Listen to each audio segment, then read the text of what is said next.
अगर आप भी एक बहादुर इंसान हैं और आपको एडवेंचर की प्यास है और आपको सांपों से डर लगता है, ऐसे में इंडियाना जोन्स की मूवीज आपकी फेवरेट ना हो ये तो हो ही नहीं सकता। और भाई हमारा कमेंट सेक्शन ही इसका जीता जागता सबूत है।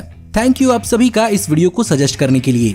इंडियाना जोन्स की पहली movie readers of the lost arc को इस साल आए हुए 39 साल हो जाएंगे, पर फिर भी इस मूवी सीरीज का जादू आज भी बिल्कुल नए जैसा लगता है। अब जहां पर डिज्नी तैयारी कर रहा है इसकी 5वीं मूवी को 2022 में रिलीज करने का, तो चलिए जान लेते हैं 15 अमेजिंग और mind blowing Indiana zone movie series facts, वो भी भारी भरकम स्पॉयलर्स के साथ, जहां पर आपको पता चलेगा कि क्या है इस मूवी सीरीज के कुछ कॉस्ट्यूम्स के रियल नाजीज से कनेक्शन, किस तरह से शूट किए गए थे उस समय कुछ इम्पॉसिबल से लगने वाले स्टंट्स, क्यों इंडियाना जोन्स की दूसरी movie temple of Doom India में ऑफिशियली रिलीज नहीं की गई, और जानेंगे अगली इंडियाना जोन्स की मूवी की डिटेल्स के बारे में। ये और बहुत कुछ आपका इस वीडियो में इंतजार कर रहे हैं, तो देर किस बात की। हे गाइस, मेरा नाम है पंकज सागर और आपका स्वागत है गेमों को हिंदी के एक और फ्रेश वीडियो में। Now without wasting any more time, let's get started. Fact number 15। Steven Spielberg originally एक जेम्स बॉन्ड मूवी बनाना चाहते थे, पर उनके दोस्त जॉर्ज लूकस जिन्होंने स्टार वॉर्स की मूवीज बनाई थी, उन्होंने उनसे कहा कि उनके पास जेम्स बॉन्ड से भी अच्छा आइडिया है और वो इंडियाना जोन्स की कहानी पर बहुत ही दिनों से काम कर रहे थे। उन्होंने अपना आइडिया स्टीवन स्पीलबर्ग को बताया और जब दोनों हवाई की छुट्टियों से लौटे तो दोनों ने इंडियाना जोन्स मूवी सीरीज पर काम करना चालू कर दिया। Fact number 14। इनिशियली जॉर्ज लूकस ने इंडियाना जोन्स के बजाय इंडियाना स्मिथ का नाम सजेस्ट किया था, जो स्टीवन स्पीलबर्ग को स्टीव मकवीन के 1966 के नेवाडा स्मिथ से काफी ज्यादा मिलता जुलता लग रहा था, जिसकी वजह से उन्होंने इस कैरेक्टर का लास्ट नेम जोन्स कर दिया। ओरिजिनली जॉर्ज लूकस को इंडियाना नाम का इंस्पिरेशन अपने अलास्कन मैलेम्यूट डॉग इंडियाना से मिला था, जो बेसिकली उनके लिए स्टार वॉर्स में चुबाका का भी इंस्पिरेशन था। वहीं पर इसकी दूसरी मूवी टेम्पल ऑफ डूम में केट कैप्शॉ के कैरेक्टर विली स्कॉट के नाम के लिए स्टीवन स्पीलबर्ग के डॉग का नाम यूज किया गया। Fact number 13। अब चलिए बात करते हैं इस सीरीज के कास्टिंग के बारे में। तो हैरिसन फोर्ड के इंडियाना जोन्स के प्ले करने से पहले ऑब्वियसली कई सारे एक्टर्स लाइन में थे, क्योंकि इनिशियली जॉर्ज लूकस हैरिसन फोर्ड के साथ काम नहीं करना चाहते थे और हैरिसन फोर्ड पहले ही उनकी स्टार वॉर्स मूवीज में हान सोलो के रूप में दिख चुके थे। इसीलिए Peter Coyote, Michael Biehn, Sam Shepard और टॉम शेलॉक जैसे एक्टर्स लाइन में थे, but American TV channel CBS के साथ एक टीवी सीरीज के लिए ऑलरेडी कॉन्ट्रैक्ट में होने के कारण टॉम शेलक ने इस पार्ट को नहीं प्ले किया और इसे इवेंचुअली प्ले किया हैरिसन फोर्ड ने। वहीं पर दूसरी मूवी टेम्पल ऑफ डूम में अमेरिकन वियतनामीज एक्टर जोनाथन के क्वान ने असल में शॉर्ट राउंड का ऑडिशन नहीं दिया था और ये ऑडिशन उनके भाई ने दिया था, बट स्टीवन स्पीलबर्ग ने उनकी एनर्जी और एंथुसियाज्म को देखकर ये रोल उन्हें दे दिया। वहीं पर तीसरी मूवी में एल्सा का रोल एलिसन डूडी के बजाय अमेंडा रेडमैन करने वाली थी, लेकिन जब उन्हें पता चला कि इस मूवी के अंदर रैट्स के साथ एक सीन होने वाला है तो उन्होंने अपने रैट्स के डर के कारण इस रोल को ही छोड़ दिया। Fact number 12। अब चलिए बात करते हैं कॉस्ट्यूम्स के बारे में। ओरिजिनली इंडियाना जोन्स के आइकॉनिक लेदर जैकेट और हैट को ए ग्रेड मटेरियल से बनाया गया था, लेकिन बस प्रॉब्लम यही थी कि इस ए ग्रेड को मूवी के अंदर बी ग्रेड की तरह दिखना था। फिर क्या, इस पर अत्याचार चालू हो गया, जहां पर इसे पुराना दिखाने के लिए इसे रगड़ा गया, छीला गया और काटा गया। वहीं पर इंडियाना जोन्स की आइकॉनिक हैट पर कई बार बैठा भी गया, तब जाकर इंडियाना जोन्स के कॉस्ट्यूम में ये रगड़ फीलिंग आ पाई। वहीं पर दूसरी मूवी में विली स्कॉट के उस चमकीले कॉस्ट्यूम को एक हाथी ने इसे चबाकर लगभग खराब कर दिया था, जिसके कारण जल्दीबाजी में इसमें कई सारे बदलाव करने पड़े। वहीं पर इसकी पहली और तीसरी मूवी के अंदर नाजीज को दिखाने के लिए कई सारे नकली नाजीज के ड्रेस को तो डिजाइन किया ही गया, साथ ही साथ फिल्म मेकर्स के हाथ कुछ असली नाजीज के ड्रेस भी लग गए और उन्हें तीसरी मूवी के बुक बर्निंग सीन के अंदर इंक्लूड भी किया गया है। Fact number 11। तो चलिए सबसे पहले बात करते हैं घिनौने स्टंट्स के बारे में। हम सब जानते हैं कि इंडियाना जोन्स को सांपों से डर लगता है, पर इसके एक्टर हैरिसन फोर्ड को सांपों से डर नहीं लगता और पहली इंडियाना जोन्स मूवी में तकरीबन 7000 सांपों का इस्तेमाल किया गया था, जिनमें नॉन वेनमस स्नेक तो थे ही, साथ ही साथ कई सारी बिना पैर की छिपकलियां यानी लेगलेस लिजर्ड्स भी थीं, जिसके कारण कास्ट को कोई भी खतरा नहीं था। खतरा था तो उस कोबरा सांप से जिसके सामने इंडी आकर गिरता है। बेसिकली उस सीन में सांप और हैरिसन फोर्ड के बीच में एक बहुत ही पतला ग्लास वॉल लगाया गया था, क्योंकि बेसिकली वो कोबरा हैरिसन फोर्ड के ऊपर बार बार वेनम स्पिट कर रहा था। वहीं पर दूसरी मूवी में इंसेक्ट वाले सीन के लिए केट कैप्शॉ बहुत ही ज्यादा घबरा गई थी, जिसके कारण उन्हें मसल रिलैक्सर ड्रग लेना पड़ा और तभी जाके वो सीन को पूरा कर पाई। वहीं पर तीसरी मूवी के अंदर 1000 चूहों को खास मूवी के लिए ब्रीड किया गया था, जिनमें किसी भी तरह की बीमारी नहीं थी। लेकिन फिर भी जहां भी चूहों को जलते हुए दिखाया गया है वहां पर मैकेनिकल चूहों का इस्तेमाल हुआ है।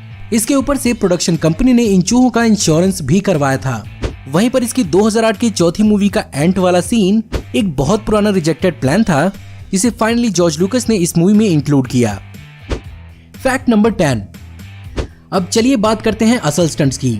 तो सबसे पहली मूवी के पथरीले चेज वाले सीन के लिए एक सॉफ्ट फाइबर ग्लास का पत्थर बनाया गया था, पर फिर भी इसकी कलरिंग और डिटेलिंग इस प्रकार की थी कि ये असली पत्थर जैसा लगने लगा था। वहीं पर इसके सामने दौड़ने के लिए किसी भी स्टंटमैन का यूज नहीं किया गया है और हैरिसन फोर्ड ने खुद इस स्टंट को परफॉर्म किया है। वहीं पर दूसरी तरफ कायरो के स्वॉर्ड्समैन वाले सीन में इंडियाना जोन्स विप्स का इस्तेमाल करने वाला था, लेकिन फूड पॉइजनिंग की वजह से हैरिसन फोर्ड और बाकी क्रू की हालत इतनी ज्यादा खराब थी कि हैरिसन फोर्ड के अंदर बिल्कुल भी ताकत नहीं बची थी और उन्होंने स्टीवन स्पीलबर्ग को राय दिया कि क्यों ना स्वॉर्ड्समैन को गोली मार दी जाए, और यही सीन मूवी के अंदर रखा गया। वहीं पर मूवी के क्लाइमेक्स में विलेंस और नाजिस के हेड एक्सप्लोड होने वाले थे, लेकिन यही चीज मूवी के आर रेटिंग का कारण बन रहा था। इसीलिए मूवी में फायर के साथ साथ मेल्टिंग फेस का इस्तेमाल किया गया, जो कि पता नहीं कैसे बट बच्चों के लिए ठीक था। वहीं पर इसकी तीसरी मूवी के लास्ट के क्लाइमेक्स सीन में जूलियन ग्लोवर के कैरेक्टर वॉल्टर डोनोवन को रैपिडली एज होते हुए दिखाया गया है, जो कि बेसिकली पहली हॉलीवुड की डिजिटल कंपोजिट शॉट बनी, और इस चीज के लिए इसे 3 स्टेजेस में शूट किया गया था और अंत में पपेट्स का भी इस्तेमाल किया गया था। Fact number 9। अब चलिए बात करते हैं ऐसी चीज के बारे में जिसे इस मूवी सीरीज ने इंट्रोड्यूस किया, और यही कारण है कि 13 साल से ऊपर और 18 साल के नीचे के बच्चे भी एंड गेम मूवी को देख पाए। मैं बात कर रहा हूँ PG-13 के बारे में। इंडियाना जोन्स की दूसरी movie temple of the doom अपनी पहली मूवी से काफी ज्यादा डार्क थी। यही कारण है अमेरिकन MPAA इस मूवी की रेटिंग को डिसाइड नहीं कर पा रहा था, जिसमें मूवी ना तो बिल्कुल ही R-rated थी और ना ही बिल्कुल बच्चों लायक। इसीलिए स्टीवन स्पीलबर्ग ने MPAA को कुछ नए रेटिंग्स का सजेशन दिया, जिसमें PG-13, PG-14, PG-2 और R-13 था, और इनमें से PG-13 के लेबल को सेलेक्ट किया गया।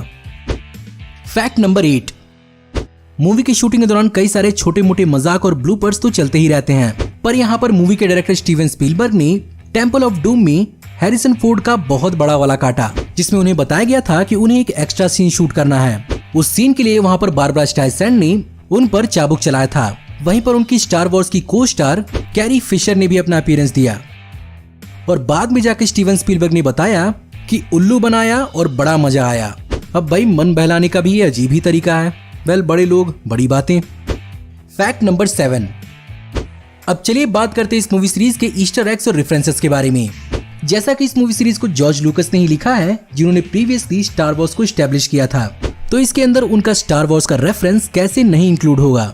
इसीलिए इस सीरीज के सबसे पहली मूवी में जब इंडी प्लेन से भागता है तो उस प्लेन के ऊपर लिखा होता है OBCPO, जो बेसिकली स्टार वॉर्स के ओबी-वॉन केनोबी और C-3PO का रेफरेंस था। वहीं पर आगे जाकर वॉल्स ऑफ सोल में हमें साफ साफ C-3PO और R2-D2 का इनग्रेवमेंट देखने को मिला। वहीं पर दूसरी मूवी में सबसे पहली ओपनिंग सीन के क्लब का नाम ओबी-वॉन था, जो ऑब्वियसली ओबी-वॉन केनोबी का रेफरेंस था। Fact number 6। तो आखिर Indiana Jones and the Temple of Doom को इंडिया में रिलीज क्यों नहीं किया गया था? सबसे पहली बात, ये मूवी भले ही इंडिया पर बेस्ड थी और इस मूवी में ग्रेट बॉलीवुड एक्टर अमरीश पुरी इस मूवी के मेन विलन मोलाराम के रूप में भी दिखे थे, लेकिन कारण ये था कि इंडियन गवर्नमेंट को ये मूवी काफी ज्यादा कल्चरली मिसलीडिंग लगा था। इंडिया में अपने खाने में सांप और कीड़े कौन खाता है? यही कारण है कि इंडियन गवर्नमेंट ने इस मूवी की शूटिंग तक को इंडिया में बैन कर दिया था, और इस मूवी की शूटिंग को श्रीलंका और लंदन के कुछ पार्ट्स में किया गया है। इस मूवी ने वर्ल्ड वाइड भी उतनी अच्छी परफॉर्मेंस नहीं दी जितना कि पहली मूवी ने दिया था, और स्टीवन स्पीलबर्ग को खुद भी ये मूवी उतनी ज्यादा पसंद नहीं है, जिसके कारण सभी से अपोलोजाइज करने के लिए उन्होंने इसकी तीसरी movie Indiana Jones and the Last Crusade develop की, जो बेसिकली एक हॉन्टेड मैंशन पर रिवॉल्व करने वाला था, बट बाद में इस मूवी में फाउंटेन ऑफ यूथ पर फोकस किया गया। Fact number 5। इंडियाना जोन्स की तीसरी मूवी द लास्ट क्रूसेड में हमें सबसे पहले James Bond Sean Connery Indiana Jones के पिता के रूप में दिखे। यहाँ पर सबसे हैरानी की बात यह है कि हैरिसन फोर्ड और शॉन कॉनरी की उम्र के बीच में सिर्फ और सिर्फ 12 साल का अंतर है, जिसके कारण तीसरी मूवी के समय जहाँ पर हैरिसन फोर्ड 47 साल के थे, वहीं पर शॉन कॉनरी 59 साल के थे। और दोनों एक्टर्स के बीच में बड़ी वाला हिसाब किताब था। वहीं पर एक सीन के दौरान जब इंडियाना जोन्स और उसके पिता जर्मन से पीछे छुड़ाकर एक ज़ैपलिन में भागते हैं तो उस सीन में शॉन कॉनरी को बहुत ही ज्यादा गर्मी लग रही थी, जिसके कारण उन्होंने इस सीन को बिना पैंट पहने ही किया था। और यही काम हैरिसन फोर्ड ने भी उनकी देखा देखी कर ली। I mean, सही है, किसी भी काम को करने से पहले कंफर्ट टॉप प्रायोरिटी होनी चाहिए। Fact number 4। अब चलिए बात करते हैं कि इंडियाना जोन्स की तीसरी मूवी ने मिडिल ईस्टर्न कंट्री जॉर्डन की कैसे मदद की। सबसे पहले इस मूवी के अंत की शूटिंग के दौरान क्वीन नूर ऑफ जॉर्डन अपने बच्चों के साथ कई बार सेट पर जाती थीं। जाहिर सी बात है उनके बच्चे इंडियाना जोन्स के बहुत बड़े वाले फैन थे। यही नहीं, इस मूवी के अंत के सीन में जिस घोड़े का इस्तेमाल इंडियाना जोन्स और उसके साथी करते हैं वो बेसिकली जॉर्डन के किंग के पर्सनल घोड़े थे, जिसे उन्होंने मूवी के लिए दिया था। वहीं पर जॉर्डन में पेट्रा, जो बेसिकली एक हिस्टोरिकल हेरिटेज है, उसकी टूरिस्ट की संख्या जो हजारों में थी, मूवी के रिलीज होने के बाद ये मिलियंस तक पहुंच गई और जॉर्डन की ये लोकेशन दुनिया भर में पॉपुलर हो गई। क्या पता लोगों को ऐसा लगा हो कि उन्हें सचमुच यहाँ पे फाउंटेन ऑफ यूथ मिल जाएगा। Fact number 3। 2008 में आई इसकी चौथी movie Indiana Jones and the Kingdom of Crystal Skulls, जिसे बेसिकली डिजिटल के बजाय ट्रेडिशनल फिल्म्स में शूट किया गया था ताकि इसकी लुक एंड फील बिल्कुल ओरिजिनल मूवीज की तरह आए। इस मूवी में इंडियाना जोन्स यानी कि हैरिसन फोर्ड और कैरन एलन अपने रोल मैरियन रेवेनवुड में वापस आईं। वहीं पर शाया लबफ को, स्पॉयलर्स अलर्ट, इंडियाना जोन्स के बेटे के रूप में इंट्रोड्यूस किया गया।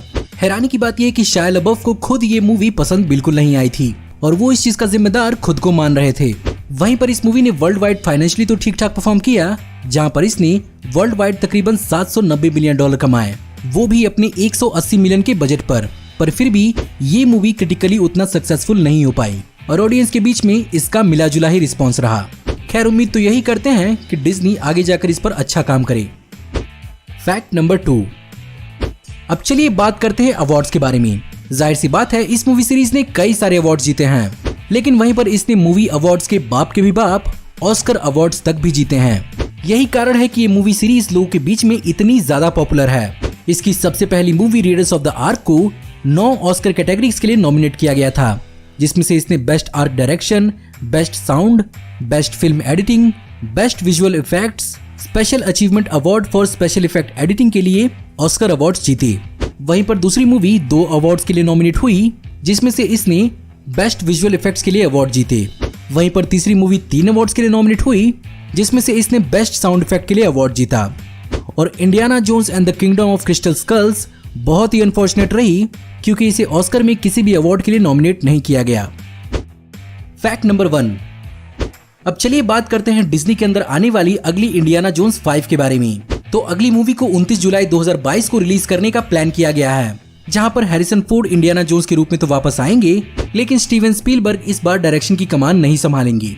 इस बार ये जिम्मा सौंपा गया है लोगन और फोर्ड वर्सेस फरारी के डायरेक्टर जेम्स मैंगोल्ड को, जो इस फ्रेंचाइजी के बहुत बड़े फैन हैं। लेटेस्ट रिपोर्ट्स के हिसाब से अभी इसकी कहानी पर काम चल रहा है और माना जा रहा है कि अगर कोरोना वायरस पेंडेमिक सही समय पर नहीं संभला तो हो सकता है कि रिलीज डेट और भी आगे बढ़ जाए। खैर, जो भी हो, मैं उम्मीद करता हूं कि जेम्स मैंगोल्ड इस फ्रेंचाइजी की एक बार फिर से शानदार वापसी करें और एक बार फिर से हमें हैरिसन फोर्ड का इंडी विप करते हुए नजर आए।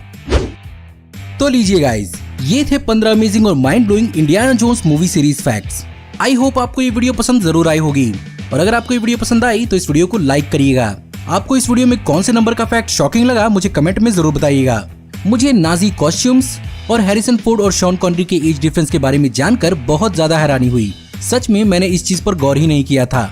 इसके अलावा अगर आपको भी इस सीरीज से जुड़े हुए कोई और फैक्ट मालूम है वो भी मुझे जरूर बताइएगा। अगर आप हमारी आने वाली ऐसी ऑसम वीडियोस को देखते रहना चाहते हैं तो हमारे चैनल को सब्सक्राइब करिए, बेल वाले आइकन को दबाइए और हमारी वीडियोस को बिना मिस किए हुए एंजॉय करते रहिए।